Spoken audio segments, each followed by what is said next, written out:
merupakan sebuah dukuh di Desa Kuaren, Kecamatan Ngawen, Kabupaten Klaten, Jawa Tengah.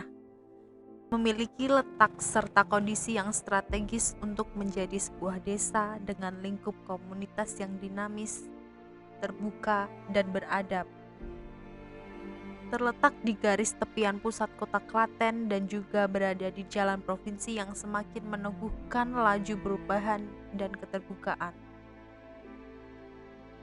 Selain itu, kita juga menempati desa dengan berbagai kekayaan budaya dalam rupa sejarah dan tradisi yang mengandung nilai agung. Kuaren merupakan serapan dari kata leren, yang berarti istirahat.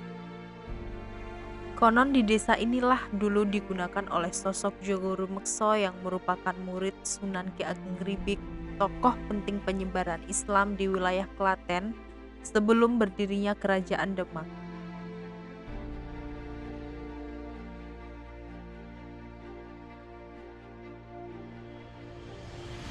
Menempati luas 27,6 hektar di ketinggian 192 sampai 215 meter di atas permukaan laut.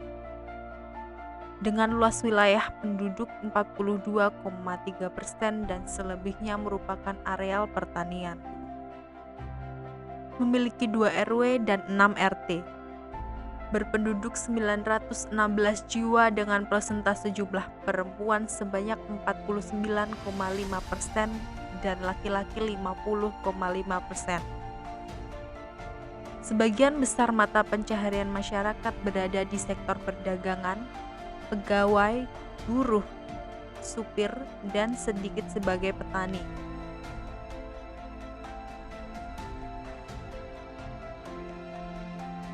Dalam beragama, di dukuh kami merupakan lingkup multikultural yang harmonis dengan 97% Muslim dan 3% Nasrani hingga Katolik. Dalam hal fasilitas publik setidaknya ada 3 masjid, 2 lembaga pendidikan agama, 1 PAUD, Ponpes Putra Muhammadiyah, Gedung Aisyah, dan Panti Asuhan Muhammadiyah. Memiliki modal sosial yang sangat besar yang mana 35% penduduk dukuh kami berada di usia produktif muda antara umur 17 sampai 40 tahun. Memiliki lulusan diploma sarjana sekitar 74 orang. Namun dengan modal besar ini juga berimbang dengan tantangan yang melingkupi kami.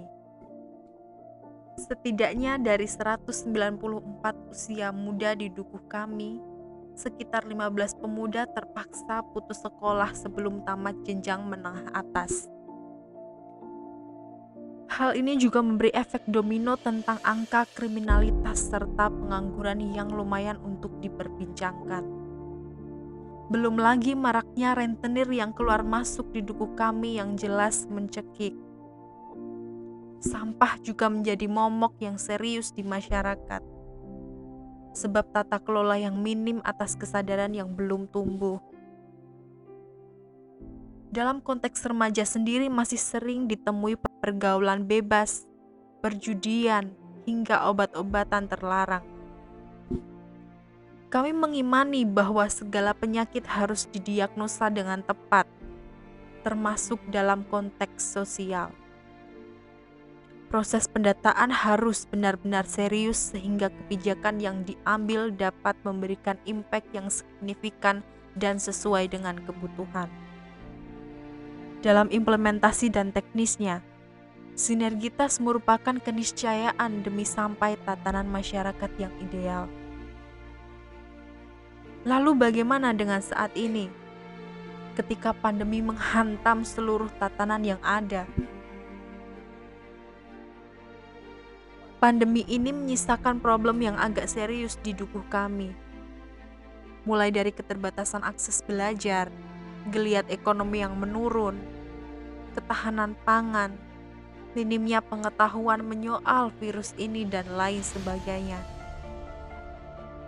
Belum usai permasalahan yang lalu, pandemi datang dengan membawa permasalahan baru. Setidaknya, Kami bersama seluruh warga masyarakat memiliki gerakan, paling tidak untuk sedikit memberi kontribusi dan mengurai problematika yang ada. Kami mendirikan perpustakaan darurat sebagai akses belajar, memulai pembudidayaan lele untuk membantu perekonomian, memulai budidaya tanaman sistem aquaponik dan hidroponik sebagai upaya dalam ketahanan pangan, bersama mengolah limbah minyak goreng menjadi sabun, distribusi ember untuk cuci tangan, penyemprotan desinfektan, serta forum diskusi mahasiswa pemuda yang pulang sejak masa pandemi.